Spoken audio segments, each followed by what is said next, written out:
ही आहे सुकी करंदी. तिची मी सुक्कं असं भाजी केली आणि ती आपण खाऊ शकतो मस्त अशा भाकरी, चपाती बरोबर.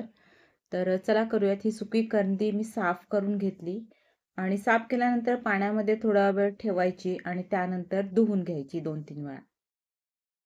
2-3 वेळा धुतल्यानंतर कशी स्वच्छ झाली बघा करंदी.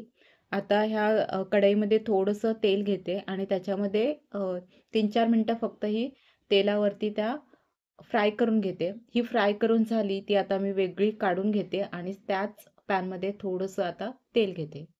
त्यात लसूण, कांदा कांदा आणि लसूण तेलामध्ये मस्त असं थोडं परतून घ्यायचं नेहमीप्रमाणे आणि त्यानंतर त्यामध्ये हिरवी मिरची घालायची. सिमला मिरची पण घालते एक. आता तेलामध्ये जे आपण कांदा, लसूण, सिमला मिरची हे जे घातलंय ते तेलावरती थोडं 2-3 मिनिटं परतून घ्यायचं. त्यानंतर आपण जी करंदी फ्राय करून घेतलेली आहे तीही त्यामध्ये घालायची. घरगुती मसाला घालायचा, हळद, गरम मसाला, चवीनुसार मीठ घालायचं.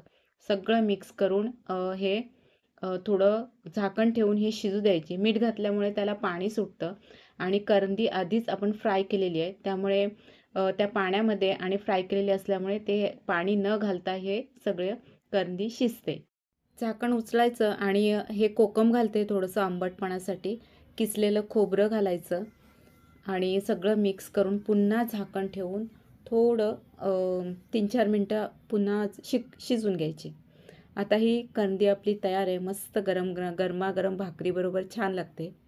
आपल्याला सुकी मच्छी समजा कमी प्रमाणात खायची असेल तर अशा वेळेला ह्या भाज्या मिक्स करायच्या. त्यामुळे त्या भाज्यांची चव आणि ह्या सुक्या मच्छीची चव, ती भाजी पण जास्ती प्रमाणात होते आणि चवीलाही छान लागते आणि आपल्या ही सुकी मच्छी खाण्याची जी इच्छा असते ती पूर्ण होते. आता माझी ऑल टाईम फेवरेट मसूर डाळ. पण ही मसूर डाळ मी जे शेवग्याच्या शेंगा आहेत ते घालून करणार आहे. मसूर डाळ धुवून घेतली. फोडणीसाठी जे काय सामान लागेल त्याचीही पूर्वतयारी केली.